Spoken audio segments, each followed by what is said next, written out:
माता देती है जीवन, माता देती है जीवन, पिता देते हैं सुरक्षा। माता देती है जीवन, पिता देते हैं सुरक्षा। पर शिक्षक सिखाता है जीना, पर शिक्षक सिखाता है जीना, जीवन एक सच्चा। पर शिक्षक सिखाता है जीना, जीवन एक सच्चा। हेलो दोस्तों, स्वागत है आपका आपके अपने यूट्यूब चैनल पर। सबसे पहले मैं अपने गुरुजनों को कोटि कोटि प्रणाम करता हूँ, जिनकी कृपा से मैं आज आप लोगों को इस प्लेटफॉर्म पे पढ़ा रहा हूँ। आप सभी लोगों को शिक्षक दिवस की हार्दिक शुभकामनाएं। अब आइए आप लोगों को अभिषेक सर से मिलाते हैं। वो बताएंगे आप लोगों को शिक्षक दिवस के बारे में कि शिक्षक दिवस क्यों मनाया जाता है और शिक्षक दिवस मनाने का उद्देश्य क्या है। तो आइए मिलवाते हैं अभिषेक सर से। गदगद कंठों से वंदन करता हूँ, चरणों की धूलि को चंदन करता हूँ। गदगद कंठों से वंदन करता हूँ, चरणों की धूलि को चंदन करता हूँ। मैं अपने गुरु लोगों की करके स्तुति, मैं अपने गुरु लोगों की करके स्तुति आप सभी का हृदय से अभिनंदन करता हूँ। जय हिंद दोस्तों, आप सभी का आपके अपने यूट्यूब चैनल पर स्वागत है। आज का जो हमारा वीडियो है, ये आज हम इस वीडियो में शिक्षक दिवस के बारे में चर्चा करेंगे। आज हम आपको बताएंगे कि जो हमारा ये शिक्षक दिवस है, ये मनाया क्यों जाता है, इसका उद्देश्य क्या है और ये हमारे देश में कब से मनाया जाता है। जो शिक्षक दिवस है, ये हमारे देश में उन सभी शिक्षकों के सम्मान के लिए समर्पित है जिन्होंने अपना योगदान, अपना पूरा जीवन एक आदर्श समाज और एक आदर्श नागरिक, हर इंसान को एक आदर्श नागरिक बनने में अपना संपूर्ण योगदान दिया है।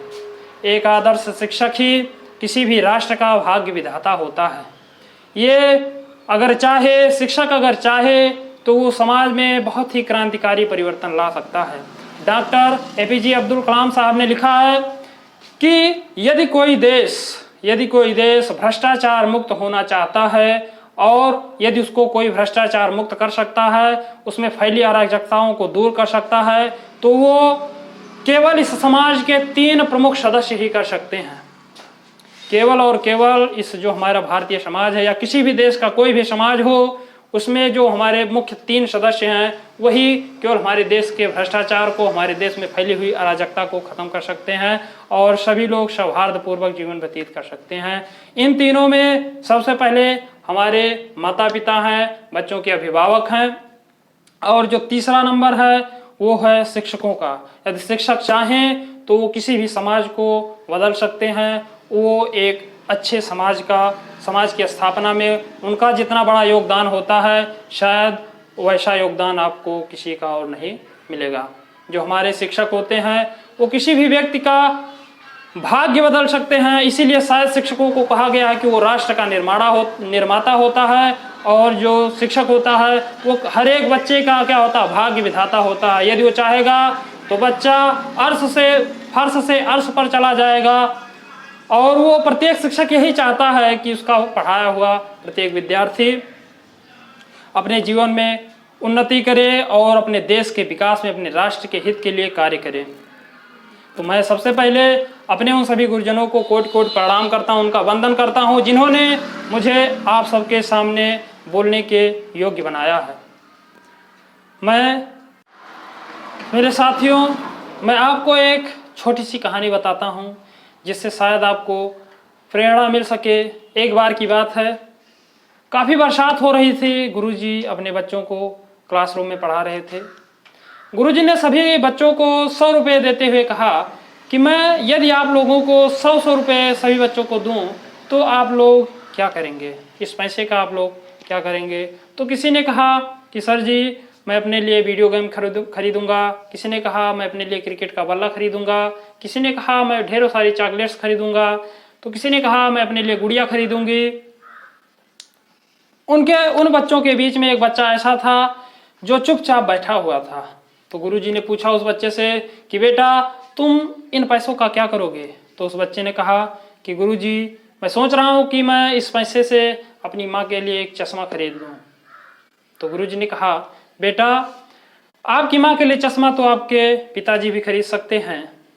तो उस लड़के ने कहा कि गुरुजी मेरे पिताजी इस दुनिया में नहीं हैं, और मेरी माँ ही है जो मुझे दिन रात कपड़े सिलकर दिन रात मेहनत करके मुझे पढ़ा रही है। इतना सुनकर गुरुजी काफ़ी भावुक हो गए। उन्होंने अपनी जेब से 100 रुपये और एक्स्ट्रा उस बच्चे को दिया और उसने कहा, और गुरुजी ने कहा कि बेटा तुम इस पैसे को जब भी तुम्हारे पास होगा मुझे वापस कर देना। मैं तुम्हें ये पैसा उधार के रूप में दे रहा हूँ, आपके पास जब भी हो मुझे वापस कर देना। कुछ समय बीता, लगभग 20 सालों बाद अचानक गुरुजी ठीक उसी तरह से बाहर बारिश हो रही थी, गुरुजी बच्चों को पढ़ा रहे थे कि अचानक क्या हुआ, एक गाड़ी आकर स्कूल के ग्राउंड में खड़ी हुई, खेल के मैदान में खड़ी हुई। बारिश बहुत तेज हो रही थी। सभी बच्चे सभी जो शिक्षक थे वो क्या हो गए, चौकन्ने हो गए, क्योंकि वो जो गाड़ी थी वो कलेक्टर साहब की थी। सभी बच्चे जो थे, सभी टीचर जो थे, सभी बच्चे थे वो क्या थे, सतर्क हो गए। तभी उसमें से डीएम साहब, कलेक्टर साहब निकले और एक बुजुर्ग के पैरों में जाकर गिर पड़े, उनके पैर को स्पर्श किया और अपनी जेब से 100 रुपये निकालकर गुरुजी को वापस करते हुए बोले, गुरुजी ये वही पैसा है जो आपने मुझे आज से 20 साल पहले उधार दिया था, आप इसको रख लीजिए। इतना सुनकर गुरुजी काफ़ी भावुक हो गए और उन्होंने अपने स्टूडेंट्स को उठाकर गले से लगा लिया। उम्मीद है आपको ये जो कहानी है ये आपको काफ़ी प्रेरणा देती है। ये हमें कहानी सिखाती है कि आप कितने ही बड़े आदमी क्यों ना हो जाएं, आप कितने ही ऊंचाई पर क्यों ना पहुंच जाएं, परंतु अपने शिक्षकों का सम्मान करना ना भूलें, अपने बड़ों का सम्मान करना ना भूलें।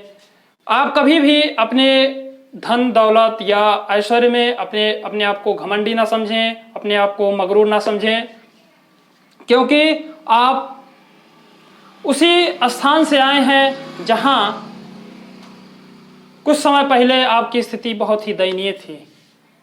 तो उम्मीद है आपको ये कहानी आपको कुछ जरूर मोटिवेशन दी होगी। और मैं आपको बताना चाहता हूं कि जो शिक्षक दिवस है, जैसा कि आप जानते हैं कि ये सर्वपल्ली राधाकृष्णन जी, जो कि हमारे देश के पहले उपराष्ट्रपति और देश के दूसरे राष्ट्रपति के रूप में नियुक्त थे, सर्वोच्च पद पर आसीन थे। उनका जो विचार था, उनका जो मत था, वो शिक्षकों को बहुत सम्मान देते थे, क्योंकि स्वयं भी वो एक बहुत ही आदर्श शिक्षक थे। वे बनारस हिंदू यूनिवर्सिटी में उप कुलपति के रूप में भी कार्य कर चुके हैं। इसके अलावा वो पूरी दुनिया में जो कैम्ब्रिज यूनिवर्सिटी है उसमें भी वो भारतीय दर्शन शास्त्र के शिक्षक के रूप में कार्य कर चुके हैं। उन्होंने अपना जीवन उन शिक्षकों के लिए समर्पित कर दिया जो इस देश के विकास में, एक आदर्श समाज के निर्माण में अपना सर्वस्व न्यौछावर कर देते हैं, अपना पूरा जीवन व्यतीत कर देते हैं।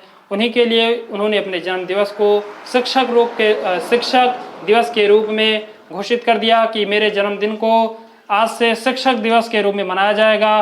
और हमारे देश में जो शिक्षक दिवस है वो सन 1962 ईस्वी से मनाया जा रहा है। इसके अलावा और भी बहुत सारे देश हैं जहां पर शिक्षक दिवस मनाया जाता है। अब मैं आपको और ज़्यादा कुछ ना कहकर अपनी बात को यहीं पर समाप्त करता हूं। आप सभी से मैं यही कहूँगा कि आप कभी भी किसी भी शिक्षक का, चाहे वो छोटे क्लास का हो, बड़े क्लास का हो, सभी का सम्मान करना सीखिए, अपने बड़ों का सम्मान कीजिए। मिलते हैं अगले वीडियो में अगले टॉपिक के साथ। तब तक के लिए धन्यवाद।